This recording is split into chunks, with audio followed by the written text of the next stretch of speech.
is the contacts portion of the CRM. And so if you're brand new, you're going to have nobody in here on the contacts. So you'll see if we click on this from our dashboard, it's going to bring us to our contacts.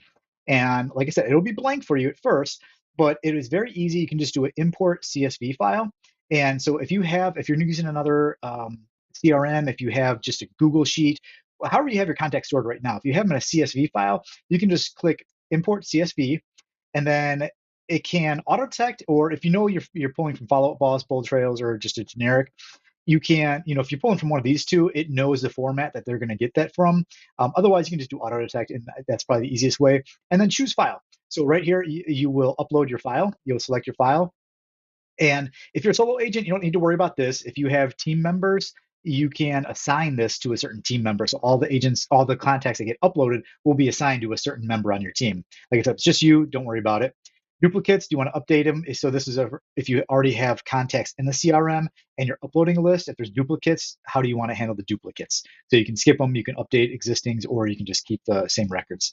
And then do you want to put tags with this? So maybe you're uploading a whole list from Follow Up Boss and you want to label it Follow Up Boss so that you know all these contacts were imported from that Follow Up Boss software system. So you can tag these clients however you want and keep it in there, and then upload preview, and it'll upload these contacts for you. So once you have them in there and they're uploaded, then you're going to see a list like this that's going to show you all of your contacts. You'll see basic info here. So their name, the email address, their phone number, and the source where they came from. So this would be, if they came from Instagram Reels, if they came from Google Ads, a neighborhood newsletter. So however you're tracking your leads, it'll show you the source of how that lead came in. If you manually entered it, it'll say like manual right here, like manual entry. So you can track where your leads are coming from very easily. See it here. The tags are kind of nice. So like I said, you'll be able to tag clients with certain things. And the cool thing about this is like it's a visual representation. So I know all my sellers are orange, right? If I don't like orange as my sellers, I can just come here and I can say, maybe I want all of my sellers to be like a purple color. So I can select purple, save that color, and now all my sellers are going to be tagged with this dark purple color. So it's just a visual thing to help you kind of recognize which sellers are, or what your contacts are tagged with in their wants or needs. Okay, we can search contacts. Easiest way is going to be the listing bar up here. So right up here, I can just start typing in a name and it'll pop up with the contact. So it's very easy to search there. I can also search contacts here in this section. I can search them by my sources. So, maybe I want to see everybody that came in from, Zillow. I can search all my Zillows and I can filter, and then anyone that was brought in from Zillow is going to be filtered that way. So very easy to kind of filter your contacts that way. You can email selected contacts. So maybe, again, I want to go in everybody that came in from Zillow, I want to filter, and then I'm going to select those, and I want to maybe select email, and I'll hit apply. Now it's going to let me draft an email and send an email to all my Zillow contacts. So that's one way that you can kind of filter and send mass one-off campaign emails to contacts.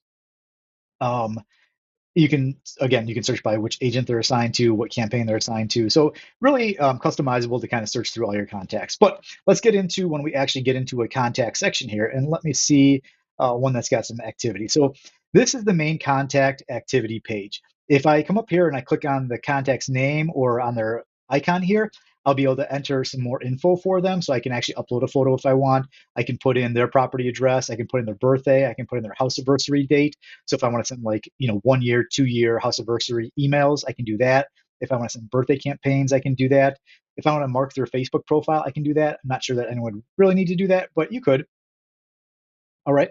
So I have all their info right up top here. What agent on your team this belongs to, if they're in a pipeline, what pipeline they're at, if they're, again, the step of the pipeline they're in, when the contact was created. You can edit your contact. You can call contacts, text contacts, email them, video email them, all from just a press of the button. So I press here, it'll open up my email draft. I can do video emails right here where I can select a video email template, or I can record a new video. I can ask AI. So if I'm wondering what my next step should be, I can ask AI and it'll give me some suggested recommended follow-up steps to take. The lead score, this one's really important. So this one shows you how engaged the client is. So how often they're opening emails, how often they're returning to your websites, how often they're looking at listings that you're sending to them. So this is really showing you their interest. So when you've got hot clients, you want to make sure that you're following up with them and really trying to press and handle anything that you can for them. Where if you've got clients where this lead score is starting to drop lower, you might want to do some re-engagement activities with them to kind of reboost that behavior. Okay, this will show us um, this helps us to put stuff into our interaction feed. So our interaction feed is going to show us everything that happened, right? So from lead captured to email was sent, they visited our website, they opened our email. One, two, three, they opened the email 4 different times, which is a sign that maybe they're interested. Maybe we should send another follow up to them. We can add notes for them. So, if I want to add a note, it's very easy. I can tag a team member just by doing the @ sign. It'll let me tag a team member. If I don't have team members, I don't need to worry about that. But I can just save a note like, send a follow up email. I can just add a note to this client's contact, and it's going to now send this note for me. Probably a better thing it would have been for me just to create a task. So I can hit create task, and I can now make like a follow up task email here, and it'll show me all of my tasks, upcoming tasks for a client. It's going to show me over here. And then as I get these tasks done, I can just click on these tasks and mark them as completed. So this is kind of your whole database center for your clients to make sure that you're not missing everything. Everything is all in there. Okay, buyer preferences. So if this is a buyer contact, it'll have what their preferences are. So whether it be, 3 bed, four bedroom, a basement, 3-car garage, whatever the client, whatever they want, you'll be able to put their wants here. This is their tags. This is their pipeline, where they're at in your pipeline. The documents is really nice. You'll be able to have all of your documents in here. So obviously, if it's a buyer you're working with, you can have your buyer's agency agreement. You'll automatically be able to send that out in signatures, just like a DocuSign would be or a dot loop.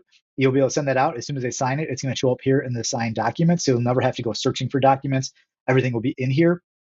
Um, when we have a contract under a client under contract, we can have our contracts in here. We can have our disclosures in here. Everything that we need can be all in here, and that would be part of the deal section. That would be a different video, but all of your documents are in here, one spot, so you're never going to lose stuff. Email history is kind of nice. You can see what emails have been sent out. So this was, blue is one that you've sent, green is an email that you've got back. So you'll be able to see that you got an email back from them. This is a demo account, so the email is not going to look that good, but it'll show your full email of what was in there when you sent out that email or when they emailed you back. And then you can just respond right from within here too. The MLS Listing Alerts, this one is awesome. I love this feature. This one allows you to send listings directly from the CRM. And the benefit of this is that I can do like one-off listings. So if I found a property that I think is really going to fit what this client's looking for, I can put that property in here, search property, and then it'll draft an email and say, hey, I saw this property. It fits really highly with what you're looking for. I thought you might be interested. And you can send it out to them.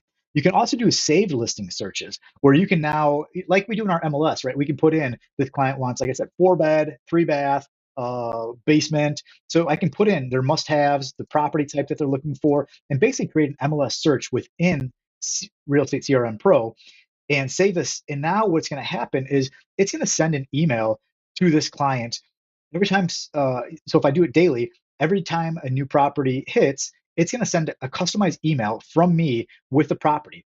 So this is really cool because when we send from the MLS, it's a generic MLS. So every email is the same. It looks like it came from the MLS. It's not very personalized. When it sends from the CRM, it's going to be personalized. Like it looked like you actually went in, typed up this email, attached this property, and sent it to your client. So it just delivers a little bit of a better buyer experience for them because it looks a little more personalized. Like you spent a lot more time actually putting this together for them, and you handpicked these properties. So it's a really cool function to play around with. We do have a built-in feed, so it'll automatically pull properties. If you connect your MLS, you might get a little bit more specific or a little bit better results from it. But the feed that the Real Estate CRM Pro has will pull properties, and it should send out some really good feeds to your people as well. Attribution, this will show you if you have like leads, paid leads where clients are coming in for, it will show you those leads. Like if it's a Google ad or meta ads, it'll show you the actual campaign ID, what the keywords were that brought that client in. So it has a lot of that Google ad, meta ad information in there if you're using that. And then lead requests, this is where they kind of came from, and it shows a little bit more too. So this was captured from a home valuation page is where this lead request came in from. So it'll show you where your leads are. So if you're using lead pages, it'll show you exactly what lead page they came in from. So it's easy to kind of track what these clients are wanting. Campaigns, you can add them to campaigns. This is a demo, so I don't know if there is one. Yeah, it wants me to create one. But if I have campaigns created, it'll let me add them to a campaign right here. I can select what campaign and what step of the campaign. So maybe I've got a campaign that automatically goes out to people. And the first is like an intro email, but I've already talked to this person. So I'm going to start them on the second email. I can just select second email right here. So I can do first campaign, second email, and send it out to them. And then when they're under contract, they'll have the deals here. So this is where the deal is going to be. And then I just click into view deal, and it's going to bring me into this client's deal. So that is basically it for the contact section. Hopefully that made sense. Hopefully that shows you how to use this. If you play around with it a little bit, you'll get very used to it. If you have any questions at all, you can just click this AI button here and basically just ask AI to do anything. You can ask it to create tasks. You can ask it to add notes for your contact, showing notes, generate buyer reports, seller reports. Just ask it to do it and it'll do it for you. So if you're ever confused, this is the ultimate cheat tool. Just use this Ask AI and it basically can do anything the CRM can do, it can do for you. So just ask it and it'll get it done. All right, that is the contact section. Hopefully that makes sense. And if you have questions, just reach